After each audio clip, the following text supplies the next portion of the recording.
want to do now is I would like to go uh, to the live line because, excuse me, I'd like to go to the live line because I have our very special guest for today's program.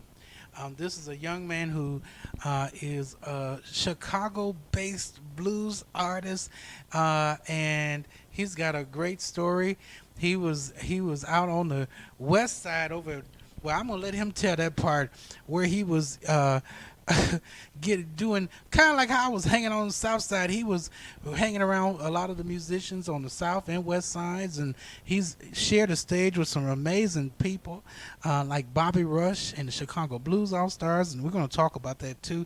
I'm going to go to the live line now. I'm going to see if I can make sure I got this to work. Chris, are you there? Chris Henderson, are you there? Can you hear me? Hey, yes, I'm here. I hear you well. How are you? I'm good. How are you? I'm doing good. Thank you for asking, and I want to thank you for having me tonight.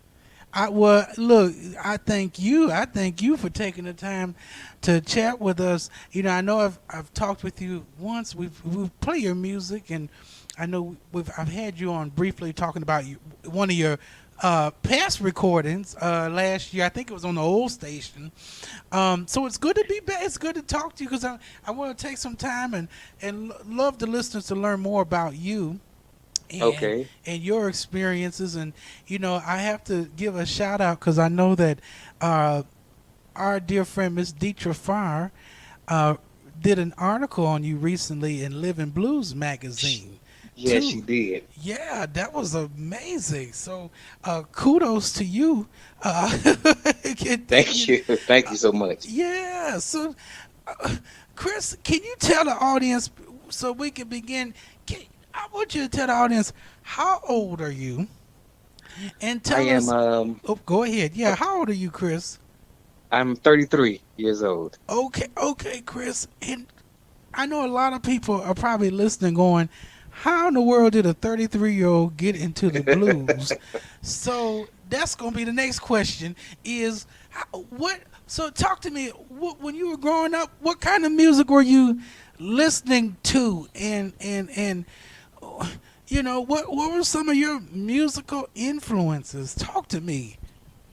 Well, growing up, everything was played in my house, and I was fortunate enough to be raised around a lot of my elders, like older aunts and uncles, and my grandmother. So I was blessed and fortunate to learn a lot of blues and jazz record songs. When I was real small, those were the songs that I walked around the house and imitated and listened to.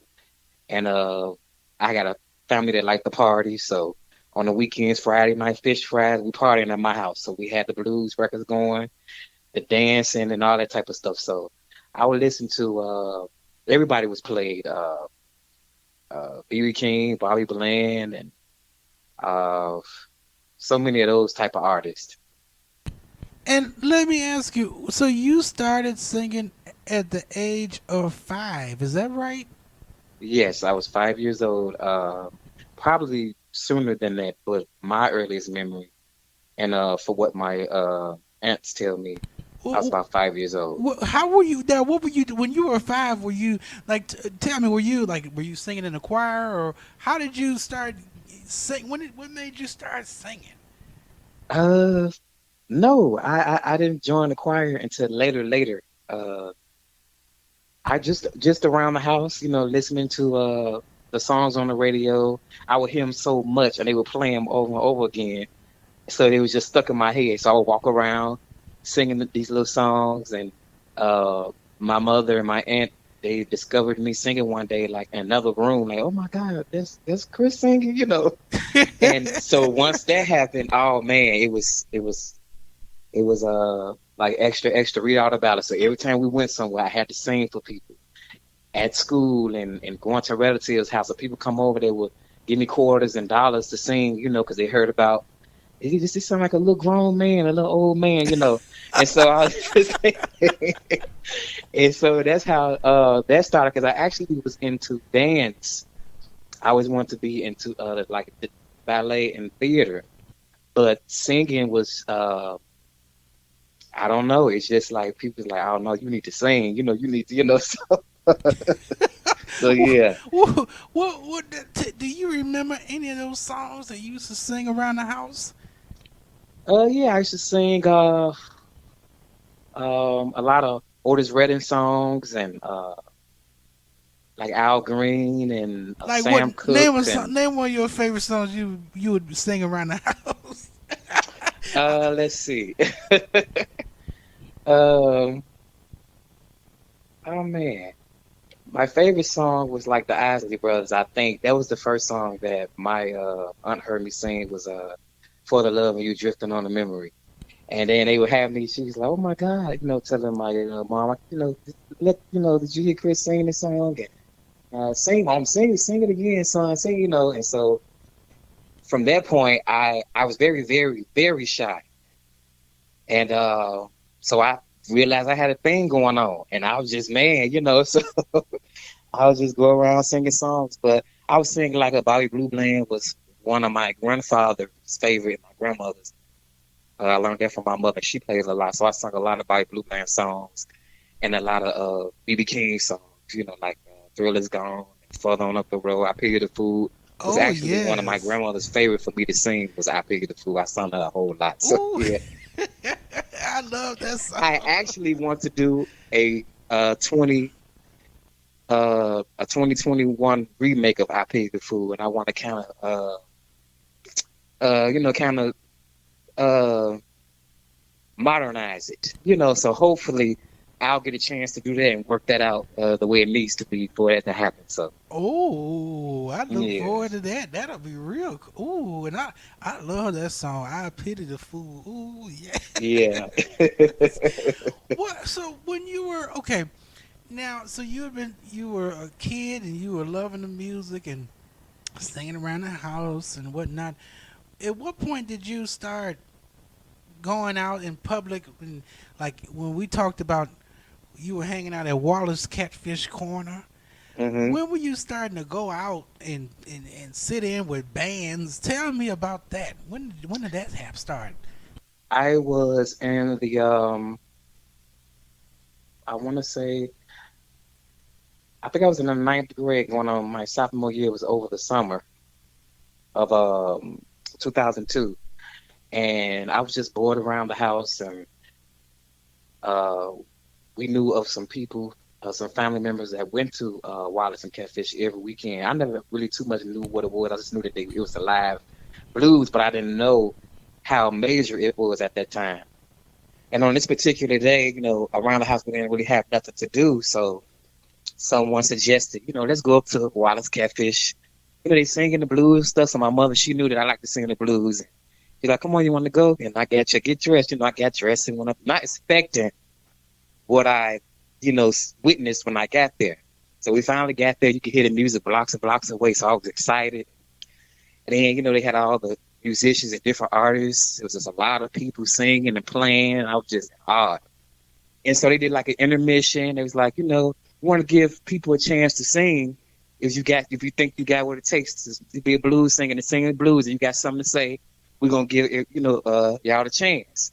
So I thought about it. My mother looked at me, and I thought about it. She's like, "Oh, you've been practicing enough. Now it's time, to move forward." And so I raised my little hand. Everybody looked at me and just laughed and just like thought it was a joke, Wait a minute. And Now how old? I was 15 going on 16, Oh, oh, and I looked at younger than that. I looked at so young for my age. I looked at younger than what I really was. And so they really didn't believe. They thought I was, just joking.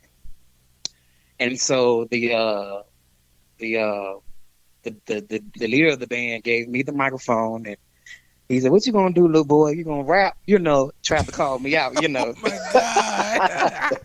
I can't stand it when people do that. Yes, and I just feel, so they really made me like, oh, I'm gonna show him.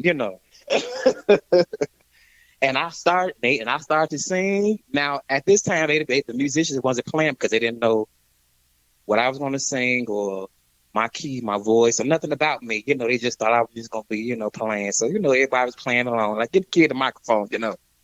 And I wore that out, man. When I got that microphone, I wore it out, and people just started looking. It was like something out of a movie. Faces dropped, and People was coming out of the restaurant, coming out their cars, coming around the corner looking. They thought it was, it's like, oh my God, they look like you that little boy. And so that's how that happened. And ever since then, I never forget that day Wallace came out of the restaurant, him and his wife, and he was just like, "Oh my God, I can't believe you're the Michael Jackson of the blues. You're so young." He said, "Man, y'all give it up for him." And every weekend for about 3 or 4 years after that, he had me every weekend. I would go, and that was like I would get paid my little tips or whatever, and I used to get free good barbecue. So it was fun. Yeah. It was fun, Yes. and I Where's met a what was lot of musicians and singers coming through there. I really did. like It was who? like, yeah. I met Tyrone Davis. He was in Chicago once and came through there, and I met a lot of local singers. Uh, so yeah, I Mm. can't really name them all, but I met a lot of good singers, and they were so friendly to me. Me being young, they welcomed me. Yes, yes. Wow, that was amazing. I love that. I love that. What so okay, so you were down there in Wallace, Catfish Corner, and you was hanging out there and hanging out with a lot of great musicians and out there. At what point I guess I don't know if I'm fast forwarding. Um, Hmm. what point did you decide? Okay, I'm going to go ahead and start recording music and start going further Uh, with this. What point did you decide to do that? well, it wasn't until I got in my early 20s. I was an adult by that time. But during those years at Wallace, I used to record, but it wasn't professionally. But I would record on a tape recorder or do little demos, but it never was nothing major. I actually still have those recordings when I was like 12 or 13. And so I'm trying to get them redigitized to put out like an unreleased type of project. Um, Mm. yes. So maybe the end of next year or something like that, or the year after. But it wasn't until my early 20s when I started to write more and record more. And then I gave it a break. I wasn't singing at all for a while. I just did a lot of writing. And then I'd Mm. say the last 4 years is when I really, really got my elbows greasy into it, writing, recording, really trying to take it to that next level because believe it or not, after all these years, I see something in myself that I never saw before. It's like my whole life is a 360. Like God wants me to see something that I always knew I had what it takes, but it was just that something extra that I just felt like I didn't have. And Mm. so He assured that to me, and all of people out there that's listening, all the fans, they really burned a fire under my butt, and that really gave me the boost to if you're gonna do it and take it all the way. So that's where I'm at now. Well, woo, well, okay, well, wait, hold on a second though, um, because that's a lot. What is it that you didn't see in your so? I mean, help me unpack that for a minute. What is that you see now that you didn't see before?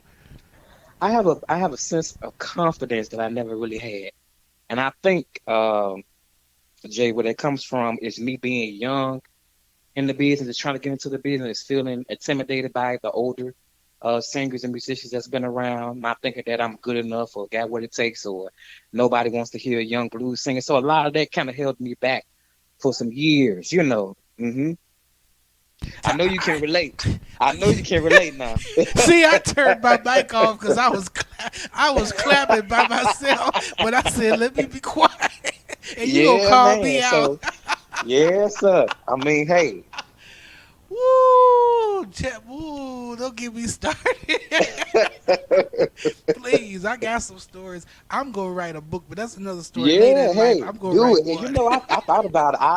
I'm a tell-all, and I really wish hopefully I could get with Detroit one day. We could do like a live interview as Ooh, far as because I wish I could have just did the whole magazine with Living Blues because I have so much to tell. But I'm so grateful because I collected and I still collect Living Blues magazines, and I'm just a big fan of that. And to be a part of that just really was so surreal, and that really assured me that anything is possible. And it really, what I'm saying, motivates me and pushes me even more. So, but I don't want to leave that just yet, and I'm glad you kind of touched on it a little bit. Okay. But what has it been like for you as a young artist? Oh wow. You just mentioned a little bit, but what Now I'm not going to say no names, you but ain't there got to have do been that. times where my mic was cut down because, like, I won't say I stole the show, but people would just like try to walk over me because I was a kid or I was young. I would have my mics turned off. I would get paid, half of what I was supposed to. My mother, she never really got into the business side of this business, you know, and me being a kid, I just wanted to sing. And so I I faced a lot of uh I wouldn't say necessarily bullying, but it's kind of like maybe they was intimidated by me being as young as I was and as good as I was. I don't know. But I just I faced a lot of hardships with that, and it really put me in a dimmer light. With myself saying, you know what, oh, if this is what it's going to be, I don't want it. But that was the kid of the kid side of me speaking. During that time. And now Hmm. that I've done my homework, I put in the work, and I'm an adult now, and I know what it takes. I know what it is. I know what kind of people that's out there. So it changed my way of looking at everything now. So What are some lessons that you've learned so far being on the blues scene? What are some lessons you think you've learned? I've learned to give people the benefit of the doubt, but just don't turn your back, on anyone. You know what I'm saying? It's good to work with others, and it's good to to stay, to keep your feet wet, to stay in the light, to promote yourself, to continue recording, and just always be seen. I've learned that, and never let no one tell you what you can't do or how you should sing, because the songs is birthed within you. You the one that delivers it. So if you feel something that you would think that would reach someone, you know what I'm saying, then that's I feel that that's my job as an entertainer. Just like Hmm. acting, you telling a story. And a lot of people used to tell me that my style of singing, wasn't, I wouldn't say good, but like, oh well, because I'm more so traditional blues singer, even though I'm well rounded with it. But to change my style up and I can sell more records or be bigger than what I am. But I only do what I know and what the people love me for, and that's what I will continue to do. So Ooh, don't look. I'm preaching tonight, Emma J. You preaching today? Wow. Let me be Yeah. quiet. Wow. Now I saw that you were on. I'm gonna change the tone a little bit because I saw that you were on a show.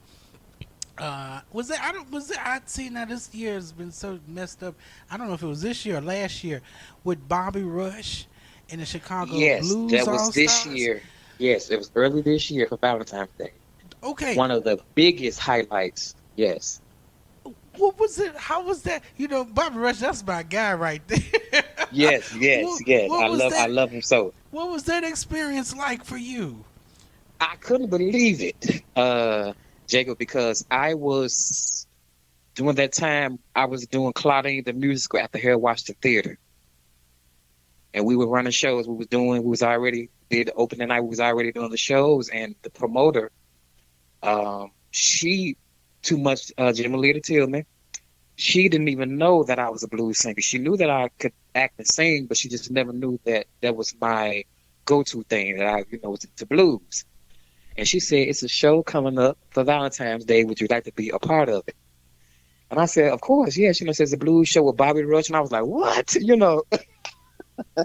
Bobby Rush and Theo Huff and the Blues All Stars. And I can get you on the show. We'll be bringing you out. I said, okay, let's do it. Now, previously, 2 years prior to that, I had met Bobby Rush actually backstage at the UIC for the Blues, Chicago Blues concert. And I got a chance to meet him and talk to him. And I told him, I said, one day I'm an aspiring blues singer. I've been singing the blues. And one day we're going to sing together, be on stage with you. You're my idol, this and that. And almost 2 years to the date, it happened. I spoke it into existence. Woo! Yes. So that was very, exciting for me and just so like what, so surreal, it was an amazing time. I wish I could do it over again. So you say you just spoke it into existence. Yes, yes. I told Bobby and Bobby Rush, I said, Bobby Rush, I'm a big fan. I said, one day me and you gonna be singing together on the stage together, woo woo. And it happened 2 years later. Wow, that is Yes. amazing. Oh, that is amazing. What? So, talk to me. What about this new song that you just released? You ain't no good. What what was the inspiration behind that? And and then if you could talk a little bit, even just in general, about your songwriting process. Okay, well, How do you get creative? You know, some of us get writer's block. I've been asking this question lately now, but it's how do how do you get that's out of true. writer's block and how do you get into the mode? So talk to me about the song first and then talk to me about the songwriting. Okay, so the song came, believe it or not, I was at home in my kitchen washing the dishes. That's just how songs come to me. And I Woo! was at home cleaning up, washing the dishes, cooking or doing something, and I hear the melody first in my head like a groove, and it's almost like how rappers do when they freestyle. I'm a good freestyler, so I can make a song to any. Somebody give me some music or give me something, I just meditate on that. All right? So that's how that happened. I was washing the dishes and I just started singing lyrics, whatever, whatever. It kind Mm. of go someone that's close to me. They was going through something as well at that time, and I was thinking about what they was going through. And so it just kind of like came, and I just started watching the dishes singing, I found out too late that you've been, so singing, and then that's how it came. And my neighbor, believe it or not, um, my next door neighbor heard me actually singing the song and playing the music to it. And he knocked on the door. And he's like, "Oh my God, what's the name of that record?" Who's singing? I said, "Well, that's me. Actually, it's not a record. I'm just singing." He's like, "You mean to tell me you singing in your kitchen like that? It sounds like the radio playing." And I'm like, "No, When so he said you should record. And he told me that I should record it. And I thought about it. Actually, I sat with the song for a year and a half before I released it. Mm. Yeah, I had been It be recorded. I like just this went back into the sometimes. studio and cleaned it up and fixed it up. But the song had been out already in my mind, for about a year. And so I said, I'm gonna put it out. A lot of people started liking it. I let them hear it privately before I released it. And they liked it, so it worked out. Mm. Yeah. Oh, wonderful. Well, and I'm gonna make sure we play it when we're after our interview. But I mean, I think that's great, and I do want to mention too because you have released prior recordings. You've also released some previous recordings too. Um, Hmm. you have uh, an EP called "Sings the Blues." Chris Henderson sings the blues. I know. Um, Yes. and you have, and I played "I Feel Good" earlier today. Listeners heard that "The Way of the World," "Nobody Like Me." Okay. So yeah, this is wonderful, Chris. I want you to tell me this. Um, you know, so thinking about where you're at now and where you're, which I get it. You're like I'm ready to get going with this. What are some goals Yeah. that you have, for your your career as a blues artist? What are some goals that you have? Speak some My things goal into is to existence. just to take it as far as I can take it, as wide as I can take it, all across the world to be international. Is my goal. And I had a lot of amazing opportunities this year until COVID just knocked me out of my socks. So many concerts that I had, fundraisers, and benefits, and I was going overseas. A lot of opportunities had came for me at the beginning of this year. Things that I've always dreamed of. And when I when I first had my first gig canceled of this year, it was going to be at the Wintrust Arena. Would have been the Mm. biggest thing that I have ever done. And we had got the letters saying that due to COVID, everything was canceled and changed, and it broke my heart in two because I felt like this was my year, like this was my start. But God, I believe that God do things for a reason, and I feel like if He did it once, He'll do it again, and it's something really big waiting for me, and I'm prepared. So my goal, I've been doing a whole lot of writing, so when we come out of this thing, I'm gonna be ready. I'm gonna have a catalog, you know. Yes, I know that's right. Look, and every. and you know, my goal, I think my ultimate goal is for all the young listeners. Jacob, I had so many young listeners email me and DM me to say that I've done what they wanted to do, and I never thought it was that many young male and female that wanted to sing the blues, and they want me to teach them how to sing, and they want me to do this and that. I'm like, oh my God, you know. So it's so refreshing to me, you know, being thinking that I was too young or that I was, you know what I'm saying, people will listen. And so I'm inspiring people, my generation and younger. So that's a goal, and this has been happening. So it's coming to reality for me. So I'm blessed, and I'm happy that I can do that. And I just want to go as long as I can go. I want to keep the blues on the map, and I want to bring something to the blues differently. You know, the youthfulness, but still keep it traditional.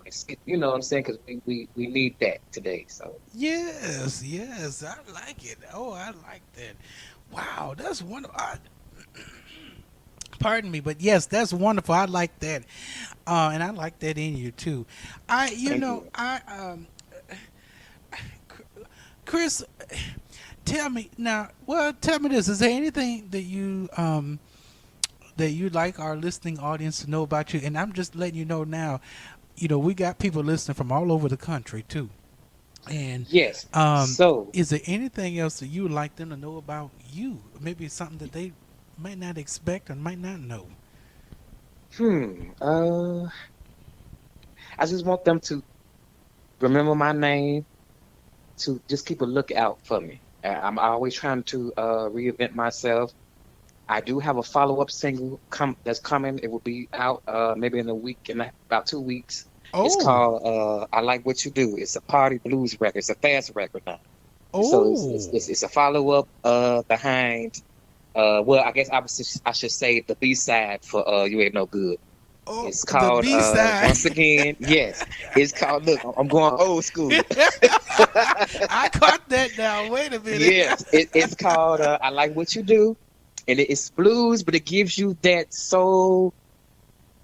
It got that the melody of the youthfulness, but it has that blues tradition, like it gives you that 60s type dance. Like you just want to be happy and just dance, you know. Oh, And I so need that. we need that today. You know what I'm saying? So I want to continue to shake the people up and let them know that this ain't the end for us. We had a dark year, but the light is, you know, is within us, especially the artists, because we have a voice. A voice sometimes people don't know what to say, you know what I'm saying, to do so. I feel like it's our duty to fill that void and to warm people's heart in their homes with the music and to let them know, hey, we're here with you, you know. So Yes. Well, you know, I need a copy of that too, so you make sure you put absolutely, me on your absolutely. You know, list. I got you. I need it. I And got you. Chris, how can everyone that's listening, how can they get in touch with you if they want to listen to your music, purchase it, support you? How can they get in contact with you? Give them all that good information. Okay, so I have an artist page, Chris D. Henderson Sings Blues on Facebook. That's an artist page where you can see videos and um, personal updates or interviews or whatever I'm doing. You can see that there. And my Instagram is Henderson underscore Christopher, as well as Christopher Henderson on Facebook. And and mostly do my social media. You can contact me, DM me, see videos, ask questions, know what's coming up soon or next or whatever. So yes. Great. I think this is wonderful. Chris, And th- I also want to add my CD, You Ain't No Good. It's been kind of delayed.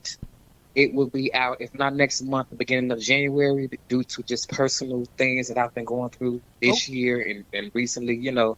So it's kind of been delayed. But like I said, you will have a follow-up single within the next few weeks. but they can listen to it. They can stream the song if they want to. Is that Yes, correct? absolutely. Right. The music is streaming everywhere on all music platforms. You Good. can download, you can listen, or purchase. Good. Good. Well, if they want to buy it now and support it, buy the song and download it. Yes, Yes. Oh, good. please Okay. support, support, support, y'all.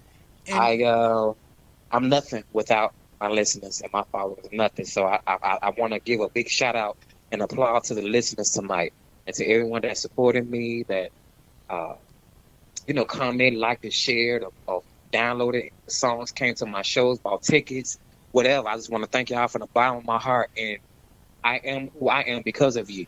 So thank you. Yes, well, we appreciate you, Chris, and we thank you. But more importantly, I'm going to say I thank you too, Chris. Thank you. I thank you because you've I this was insightful. I'm glad we're gonna have to talk off the air, and I'm gonna leave that Oh alone. yeah, oh yeah, um, most definitely.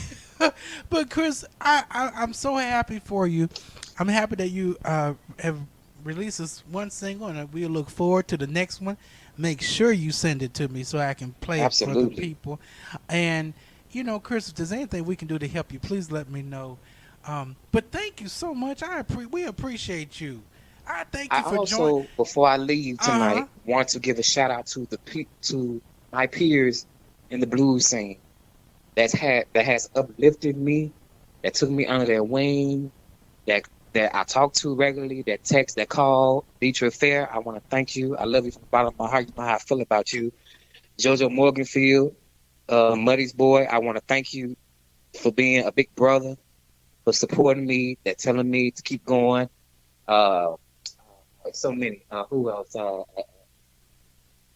oh man, the Taylor girls, Brenda and Demetria. I love y'all. Y'all my sisters. So just people, it's important, to lift your fellow man. We all in this business together, and we all are good singers and musicians, and just to love on each other. And I want to thank them for just always, what I'm saying, being a listening ear and motivating me. Yes, yes, Yes, absolutely, and it's important to have that support system too. In yes, the absolutely. I agree. So very good, good. Yeah, and I know they appreciate the shout out too, Chris. Yes, I Thank, had to put that in there. Yes, Chris, thank you so much for taking the time to be on the program with me this evening. And I am looking forward to seeing some great things coming from you. It's like this good music that you're already releasing, and we thank you appreciate it. so much. I appreciate it. Yes, well, Chris, I thank you. really, do for giving me this platform and having me tonight. I really appreciate it. And one more thing that I forgot to say that I want everybody to know, to be looking out for my first ever blues music video in the beginning of January. Oh, okay. Yes. Oh, So hopefully you'll get a chance to see a blues video on MTV, BET. Look, I'm trying to take it to that level. We got to get the blues videos going on the big screen. yeah. I'm scared of you, Chris. Hey, hey, I mean, come on now. Hey, if we're gonna do it, we're gonna take it all the way. Hey, the blues, we the foundation of music, blues, Yes. besides gospel. And a lot of musicians and singers stand on blues shoulders. So we got to represent. I'm gonna represent. So we gonna take it all the way there. I'm looking forward that you're gonna have to share that all of that with us. You're gonna have Hey, to. we could do a live premiere right on the air. We could do that. Hey. I'm looking forward to it. Chris, thank you so much. I appreciate this has been so great talking with you Thank this you. evening. And what I'm gonna do now is I'm gonna go ahead and play for the listeners your latest release, "You Ain't No Good," and then they can get it on all the streaming platforms. So we want to That's right. encourage them to do that now. Chris Yes. Henderson, remember that name. Yes, remember that name. Chris Henderson. Chris, thank you. I appreciate it. You stay safe now. You take care. I will. Everyone have a wonderful night. You stay safe. Everybody, just continue to pray. We're gonna come out of this thing strong. Yes, and happy holidays to you too, Happy Chris. holidays. Yes, absolutely. To you all. You have a good one, okay, Chris? Okay, you too. I'll be talking to you soon. All right then. Okay, Okay. take care. All right, you too. Bye All right, bye. bye-bye. That was Chris Henderson, and we just got to talking with him. He's a young blues artist, 33 years old, right here in Chicago, and he's definitely speaking some things that I know about too. So, but we like him and we like his music too. So what I'm gonna do right now. Let me go ahead and put "You Ain't No Good" on here. You listen to Blues and News with Brother Jacob. We're here every Sunday from 6 to 9 o'clock p.m. Central Standard Time. Everyone, let me see if I can do this. Here is Chris Henderson. Check this out.